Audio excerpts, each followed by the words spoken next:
اچھا وہ آج کل نا وہ جتنے زیادہ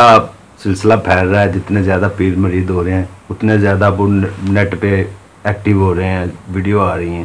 تو اس میں کئی اعتراض والی بھی آ جاتی ہیں، وجد والی بھی، تو وہ نئے جو پیر آ رہے ہیں مرید ہیں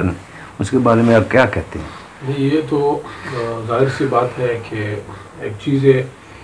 کسی کو پتہ نہیں ہے، آپ ان کو دکھاؤ گے، اس نے زندگی میں نہیں دیکھا، اس کو عجیب لگے گا، اور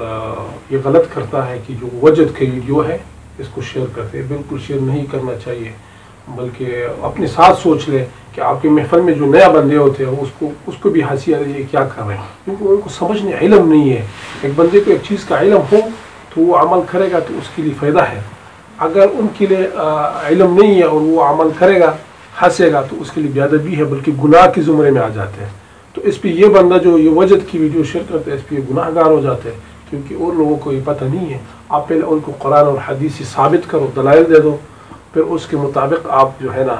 آگے وجد کا ویڈیو شیئر کر دو، کوئی مسئلہ ہی نہیں ہے، کیونکہ بندے کے سمجھ میں بات آ جاتا ہے اور ان کو پتہ ہی نہیں ہے۔ آپ ڈائریکٹ صرف وجد والے ویڈیو شیئر کرتے ہو بھلا انعام یا یوز کے لیے یا لائک کے لیے، یہ اچھی بات نہیں ہے، غلط بات ہے۔ اچھا وہ دیکھنے میں آیا کہ وہ ڈول ڈمکا کے ساتھ وہ وجد کو ایسے بنا دیتے ہیں کہ جیسے مجھے لگتا ہے کہ رقص ہو رہا ہے، صحیح، تو وہ بڑا فنی سا بن جاتا ہے۔ ہاں بالکل بالکل، یہی بات ہے نا، یہی بات ہے کہ دیکھو وہ اللہ کی ذکر کو الٹا شیطانی چیز کے ساتھ لگاتے ہیں، بندہ اس میں کفر میں جاتے ہیں، کفر اسلام کا خطرہ ہوتا ہے، اسلام سے نکل جاتے ہیں۔ تو یہ ہمارے جو اپنے بھائی کوئی وجد کی ویڈیو شیئر کرتے ہیں ان کو احتیاط کرنا چاہیے کہ آپ کی وجہ سے کوئی اور بندہ گناہ گار ہو رہا ہے۔ آپ اپنا وجد کرو، ذکر کرو، جو مرضی کرو، مسجد میں کرو، اللہ کے ساتھ آپ کا راز و نیاز ہے، بندے کے ساتھ تھوڑی ہے کہ آپ بندوں کو دکھا رہے ہیں۔ آپ نے دکھانا ہو تقریر دکھاؤ، قرآن کا تلاوت دکھاؤ، نعت شریف دکھاؤ، منقبت دکھاؤ، کوئی اور مسائل شیئر کرو، لیکن اولیاء اللہ کا اقوال شیئر کرو، وجد کی کیا ضرورت ہے؟ وجد تو اپنے حال ہے، وہ کیفیت اللہ رب العزت کی طرف سے آپ کو ملتا ہے، الہی طلب نے پڑھنے کی توفیق دے، دل مرتضیٰ ذوق صدیق دے، یہ تو بس لوگ دعا مانگتے لیکن کسی کو ملتا نہیں ہے۔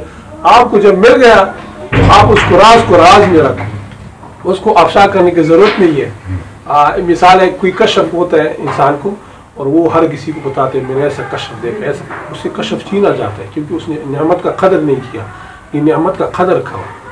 ادب کے ساتھ، احترام کے ساتھ اپنے پاس رکھو، تو اس میں اللہ اور اضافہ کر دیتا ہے۔ اور اگر آپ دنیا کی نام شہرت کے لیے بولتے ہو، اللہ رب آپ سے چھین لے گا کہ آپ اس کے قابل نہیں ہیں۔ جیسا ہم نے پہلے بابا جی کا تذکرہ کیا نا، بہت علماء آئے اپنے نام شہرت کے لیے آئے تو وہ واپس پیچھے ہٹ گئے، لیکن بابا جی نام شہرت کے لیے نہیں، اللہ رضا کے لیے آئے تھے، تو اللہ رب اس کو دیکھ رہا تھا، تو اللہ نے اس کو عزت بھی ایسا دیا کہ انشاءاللہ قیامت تک دنیا یاد رکھے گا۔ خدمت ہے چیز کی۔ آمین آمین۔